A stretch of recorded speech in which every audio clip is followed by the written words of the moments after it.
Hello everybody, this is Digraj Singh Rajput. Welcome to our channel.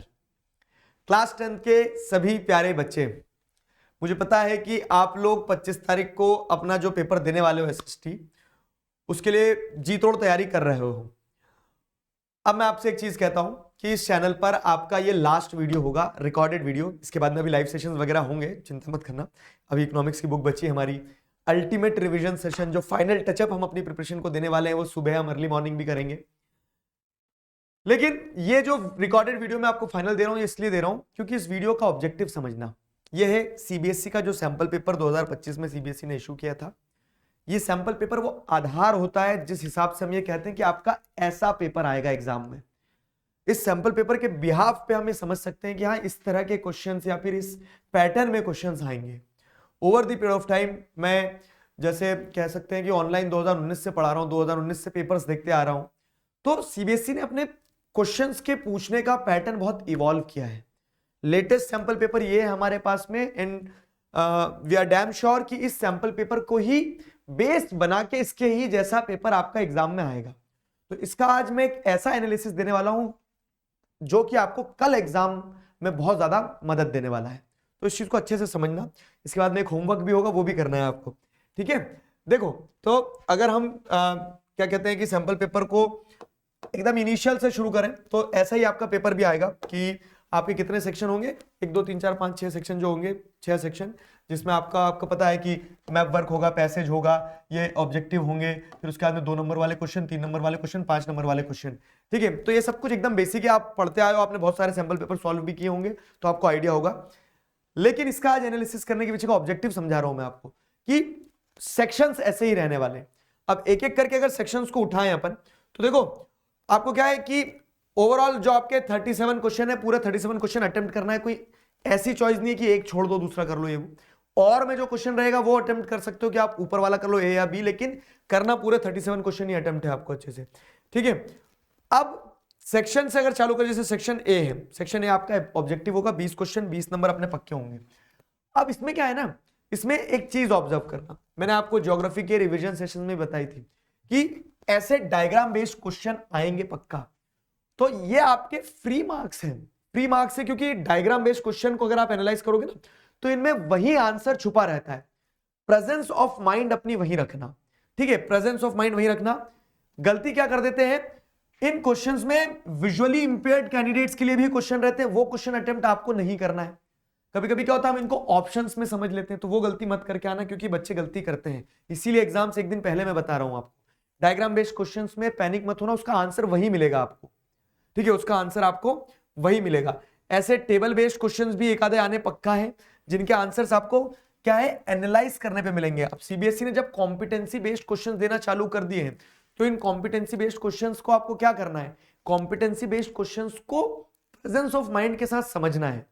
आगे अगर आप देखोगे तो अगला क्वेश्चन आपका क्या है, जैसे इस तरह के क्वेश्चन डेफिनेटली आएंगे, किस तरह के कि एक ना एक क्वेश्चन आपका आएगा जिसमें आपको जोड़ी मिलाना रहेगी, तो वो जोड़ी मिलाना भी रहेगी और एबीसीडी में से ऑप्शन तय करना रहेगा।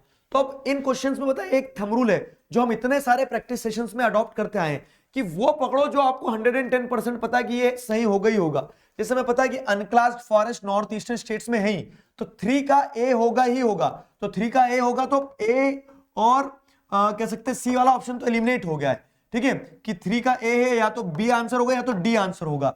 तो ऐसे इन क्वेश्चंस को एलिमिनेट करके सॉल्व करना, जल्दीबाजी मत करना, गलती मत करना, पूरे मिलाना। फिर अब जैसे प्रोटेक्टेड फॉरेस्ट आपको कहां देखने को मिलेंगे, हरियाणा में, तो 2 का सी आपको इस ऑप्शन में और इस ऑप्शन में डी में दिख रहा, तो डी राइट आंसर होगा, ठीक है। तो इस तरह से एलिमिनेशन वाली जो मेथड है वो फॉलो करके बहुत अच्छे से जल्दीबाजी मचाए बिना, ठीक है, सॉल्व करना, ठीक है। तो ये इस टाइप के क्वेश्चंस आ रहे होंगे आपके। इस टाइप के क्वेश्चंस आने के साथ साथ में आपको क्या देखने को मिलेगा कि ये बहुत सारे क्वेश्चन, जैसे पैसेज बेस्ड क्वेश्चंस भी, स्टेटमेंट बेस्ड क्वेश्चन आएंगे, तो उसमें भी जिन क्वेश्चंस में ऑप्शंस में नीचे 1 और 2, 1 2 3, तो वहां पे एलिमिनेशन टेक्निक का इस्तेमाल करना, अगर सही आंसर नहीं पता चल रहा है तो ऐसे क्वेश्चंस आएंगे बहुत सारे, ठीक है।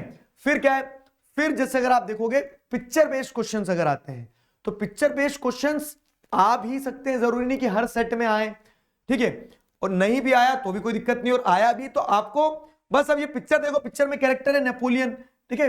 तो आधा काम ये हो जाएगा कि आपको सारी पिक्चर्स के कैरेक्टर्स एटलीस्ट पता हो, उन पिक्चर्स के नीचे जो बॉक्स बने हैं ना, तो एक बार रिवाइज करते समय, उन एनसीईआरटी के पन्ने पलटते समय उन पिक्चरों के नीचे जो बॉक्स में जो डिटेल्स लिखी है वो कर लेना। स्टेटमेंट बेस्ड क्वेश्चन जैसे ऐसे एबीसीडी ऑप्शन वाले आ रहे हैं कि ए का बी का 2 और इस टाइप से, तो उसमें एलिमिनेशन मेथड लगाना। ये बारीक बारीक चीजें मैं क्यों बता रहा हूं, क्योंकि इसी तरह का पेपर आएगा आपका, इसी तरह का पेपर आएगा। डायरेक्ट क्वेश्चंस भी आएंगे, जैसे डायरेक्ट क्वेश्चंस अगर आप देखोगे तो direct questions for example direct question ये रहा कि the frequent stories of dash reminds that no system is entirely without shortcomings, even democracy, identify the issue being referred from the options given below. ठीक है, तो अब क्या है कि ये ऐसा है जिसमें ना कोई एलिमिनेशन लगेगा, इसमें ना आपको कोई किसी प्रकार से क्या करना होगा, कह सकते हैं कि ऑप्शंस में से गेस करना होगा। तो ऐसे डायरेक्ट क्वेश्चंस भी आएंगे। डायरेक्ट क्वेश्चंस में पता है तो पता है, लेकिन जो इनडायरेक्ट क्वेश्चन जैसे स्टेटमेंट बेस्ड है, तो इसमें प्रोबेबिलिटी ये बनती है कि आपको नहीं भी पता तो आप सही कर सकते हो, बस प्रेजेंस ऑफ माइंड पूरा रखना वहां पे। ठीक है, ये हो गए स्टेटमेंट बेस्ड क्वेश्चंस हो गए, ऐसे डायरेक्ट क्वेश्चंस भी रहेंगे। अब आ जाओ सेक्शन बी, 2 नंबर के क्वेश्चन।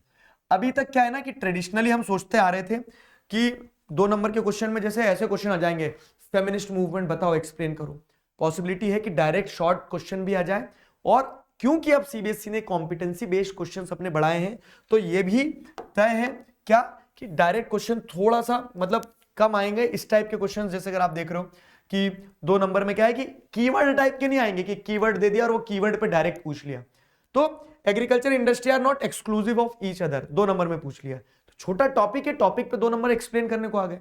तो 2 नंबर के क्वेश्चन में सिर्फ ये दिमाग में मत बैठा के जाना कि सिर्फ 2 नंबर के क्वेश्चन में डिफाइन टाइप ही क्वेश्चन आएंगे, आ भी सकते नहीं भी आएंगे। तो मेंटली प्रिपेयर्ड रहना, लेकिन आपको इतना पता है कि उसमें बहुत ज्यादा नहीं लिखना है, 2 पॉइंट मिनिमम लिख के आगे बढ़ सकते हो आप। तो ऐसे आपके 4 क्वेश्चन 2 नंबर के रहेंगे, तो उसमें एक्सपेक्ट करना है कि direct question, indirect question, define type और डिफाइन टाइप के अलावा वो टॉपिक, जिन टॉपिक पे 5 नंबर के क्वेश्चन बन सकते हैं, वो भी 2 नंबर में पूछे जा सकते हैं। ठीक है, तो be mentally prepared for that. अब आ जाओ सेक्शन सी पे। मुझे एक इंटरेस्टिंग चीज बताना है तुम्हें। 3 नंबर के क्वेश्चन है। यूजुअली हम जब प्रिपरेशन करते हैं, टॉपिक समझाता हूं तो मैं आपसे बोल देता हूं जैसे बताओ कि टर्शरी सेक्टर के ग्रोथ के पीछे के क्या कारण है, डायरेक्ट क्वेश्चन है ना, डायरेक्ट टॉपिक डायरेक्ट क्वेश्चन। तो लेकिन अब क्या है ना कि अब अगर आप जैसे यहां पे देखना शुरू करोगे तो ये क्वेश्चन है कि 40 इयर्स में आपको क्या देखने को मिलता है कि प्रोडक्शन तीनों सेक्टर में बढ़ा है, ये वो पूरी कहानी है, लेकिन क्वेश्चन सिर्फ यही पूछ रहा है, why do you think tertiary sector has become so popular in India. तो जैसा हमने पढ़ा, मैंने आपको बताया डायरेक्ट 4 पॉइंटर्स ये लिखना है कि सर्विस सेक्टर ग्रो कर रहा है, इसके पीछे का क्योंकि बेसिक सर्विसेज होती है, प्राइमरी सेकेंडरी ग्रो करेगा, टर्शरी ग्रो करेगा। तो आंसर वही लिखना है, बस वो सवाल को ट्विस्ट करेंगे।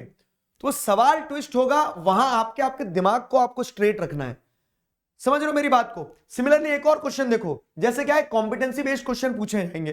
तो अब ये क्वेश्चन 26 नंबर का देखो, जिसमें क्या बताया कि एक मिस्टर वाई है, वो रूरल एरियाज में गए, यहां वहां वो पूरी कहानी बताई। अब क्वेश्चन सिर्फ इतना है, how can one solve this problem of underemployment. तो अंडर एम्प्लॉयमेंट की प्रॉब्लम को कैसे सॉल्व किया जा सकता है, ठीक है, how to generate more employment. Simple, underemployment की प्रॉब्लम को सॉल्व करना है, how to generate more employment. तो सवाल बहरूपिया होता है, ये मैं आपको साल भर से बताते आ रहा हूं। आपको बस उसी चीज पे ध्यान रखना है कि सब ट्विस्ट होंगे क्वेश्चंस, क्योंकि कॉम्पिटेंसी या फिर केस बेस्ड क्वेश्चन जो होते हैं तो वो इसी तरह से होते हैं जहां पे एक सिचुएशन बनाई जाती है और उस सिचुएशन के अंदर क्वेश्चन छुपा रहता है। अगर आप पढ़ोगे तो आपको डायरेक्ट दिखेगा क्वेश्चन, ठीक है, डायरेक्ट दिखेगा क्वेश्चन, जैसे यहां पे दिख रहा है डायरेक्ट टर्शरी सेक्टर की इंपॉर्टेंस बताओ, लेकिन उसके आगे पीछे बहुत सारी चीजें लगा दी है, ठीक है, आगे पीछे बहुत सारी चीजें लगा दी है। The same goes with section D also. 5 number के क्वेश्चन में भी आपको ऐसे ही देखने को मिलेंगे। अब क्या है, पूरा एक स्थिति बनाई है कि मोहन ने खेती करने के लिए जमीन खरीदी है, ठीक है, शुगर केन, कॉटन, ज्वार वगैरह ये क्रॉप्स ग्रो कर रहा है। He is unfamiliar with the local soil type and climatic condition, help him identify the appropriate soil type and properties for successful farming. तो अब क्या हो रहा है कि आइडेंटिफाई करो सॉइल टाइप, तो शुगर केन, कॉटन, ज्वार ब्लैक सॉइल हो गया आपका, ठीक है। अब क्या प्रॉपर्टीज है ब्लैक सॉइल की वो बताओ। तो डायरेक्ट ना पूछते हुए क्या किया है, इसको थोड़ा सा ट्विस्ट किया है। बाकी अब आपने ये तो पढ़ा है ना चार्ट के साथ में, ब्लैक सॉइल तो उसका एरिया लिखोगे आप, ब्लैक सॉइल जो है तो उसमें कौन सी क्रॉप्स ग्रो हो जाती है, ब्लैक सॉइल की एक्स फैक्टर क्या है कि वो हाइड्रेटेड जब रहती है तो स्टिकी हो जाती है, डिहाइड्रेट होने पे डीप क्रैक्स डेवलप कर लेती है, रिगूर सॉइल कहा जाता है। तो सब पढ़ा है आपने। बस क्या है कि पेपर इस तरह से हम वर्स्ट केस लेके चल रहे हैं कि अगर पेपर इस तरह से बहुत ट्विस्टेड भी आएगा तो भी आपको बस क्वेश्चन समझना है। समझ में आई मेरी बात? क्वेश्चन समझ लिया तो आधा काम वही हो जाएगा। The same goes with this also. Direct question भी आएंगे, जैसे अब क्या मैं बता रहा हूं आपको कि शब्दों का खेल है कि treaty of Vienna depicted a spirit of conservatism. ये क्या आ गया सर, ये तो पढ़ा ही नहीं कहीं। ट्रीटी ऑफ वियना पूछा है ना आपसे, बस सिंपल आपको क्या करना है, की फीचर्स बताना है ट्रीटी ऑफ वियना के। तो ये डायरेक्ट क्वेश्चन है, बस शब्दों का खेल है। उस चीज के लिए मेंटली प्रिपेयर्ड रहना, पैनिक मत होना, क्योंकि पेपर भी आपका ऐसे आएगा। हमने केस बेस्ड क्वेश्चन की बात करी थी, तो मैंने आपको बताया था केस बेस्ड क्वेश्चन 12 नंबर के आएंगे और ये पूरे 12 नंबर आप लेके आ रहे होंगे। बस शर्त क्या रहेगी कि आपको, जो मैंने केस बेस्ड क्वेश्चन वाले वीडियो में ट्रिक्स बताई थी कि पहले क्वेश्चंस पढ़ लेना, जरूरी नहीं कि हर बार आंसर यही मिले, और जरूरी नहीं कि पढ़ के ही आंसर लिखना है, मन से भी आपको बहुत सारी चीजें पता होगी, आप लिख सकते हो। ठीक है, वो हो गया। फिर क्या है, फिर अगर आप सैंपल पेपर में और आगे बढ़ोगे तो आपको पता चलता है क्या कि मैप बेस्ड क्वेश्चन जो है, तो ऐसा मैप आएगा एक आपका, उस मैप में आपको 2 पॉइंट्स ऑलरेडी प्लॉट करके दे दिए जाएंगे। जैसे यहाँ पे 2 पॉइंट्स ऑलरेडी प्लॉट करके दे दिए हैं ये, ठीक है, कोलकाता सेशन का 1 पॉइंट प्लॉट करके दे दिया, और एक इंडियन नेशनल मूवमेंट का एक इंपॉर्टेंट पॉइंट है। मतलब जैसे एक कोलकाता सेशन हो गया आपका, और ये क्या है, यहाँ पे लिखा भी रहता है, कंफ्यूज मत होना, place where peasant satyagraha took place. Peasant satyagraha कहाँ हुआ था? खेदा में। ठीक है, तो ये 2 पॉइंट्स रहेंगे। इन 2 पॉइंट्स पे आपको क्या करना है, ये 2 पॉइंट्स आपको बढ़िया से आप आंसर में लिख सकते हो, और जो मैप देंगे उस मैप में भी प्लॉट करना, मैप को बहुत अच्छे से टाई करना, गलती मत करना। ठीक है, मैप वर्क में नीट एंड क्लीन तरीके से। और उसके अलावा ये आइडेंटिफिकेशन के पॉइंट हो गए। हिस्ट्री के दोनों पॉइंट आइडेंटिफिकेशन के आएंगे कि आइडेंटिफाई करो ये पॉइंट्स हैं कौन से, तो यहाँ लिखा रहेगा वो आइडेंटिफाई कर लेना। और जो लोकेट लेबल करने को आएंगे, तो जैसे लोकेट लेबल करने को आ गए ये पॉइंट्स, ठीक है, तो लोकेट लेबल करने को जो माइंस आएंगी, या फिर कह सकते हैं सॉफ्टवेयर टेक्नोलॉजी पार्क जैसे पूछ लिया गया, तो लोकेट लेबल करने को जो आएंगे तो वो डायरेक्ट आएंगे। तो लोकेट लेबल जो हमने मैप में पढ़ा है, ठीक है, मैप लिस्ट में जो सारा किया है वो उसी तरह से आएंगे। उसमें शब्दों का बहुत ज्यादा झोल रहेगा नहीं, बस आपको मैप पे प्लॉट अच्छे से करना होगा। अगेन अगली चीज बता रहा हूं मैं, विजुअली इंपेयर्ड कैंडिडेट्स वाले क्वेश्चंस मत अटेम्प्ट करके आना। ठीक है, क्योंकि कभी कभी क्या होता है ना कि आपने विजुअली इंपेयर्ड कैंडिडेट्स के कर दिए, वो थे ही नहीं, फिर कॉपी चेक करने वाले पे डिपेंड करेगा। जितने नंबर का क्वेश्चन होगा उतने पॉइंट्स में लिखना होगा।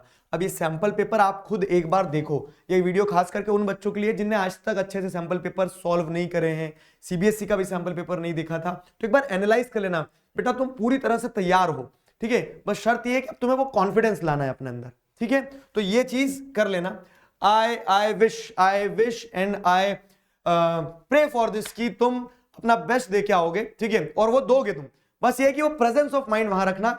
मैं आपको टेलीग्राम पे इसके आंसर की भी दे देता हूं, तो एक बार क्वेश्चंस और उनके आंसर्स पे नजर दौड़ा लेना। साथ ही साथ क्या है, मैं आपको ये पेपर भी दे दूंगा, ठीक है, तो जिससे आपको थोड़ा समझ में आएगा कि पेपर आखिरकार कल आपका आने कैसे वाला है। ठीक है, तो इसको लेके बैठ के पूरे 3 घंटे मत निकाल देना, लेकिन 15-20 मिनट आधा घंटा देख के एक अच्छा से ओवरव्यू लेना पूरा कि क्वेश्चंस कैसे आएंगे और क्वेश्चंस के आंसर्स कैसे लिखना है, वो आंसर की में आपको दिख जाएगा। ठीक है, तब तक अपना ध्यान रखो, मुस्कुराते रहो। मिलते हैं अभी लाइव सेशन में। Till then signing off with this, together we can, we will. Thank you very much.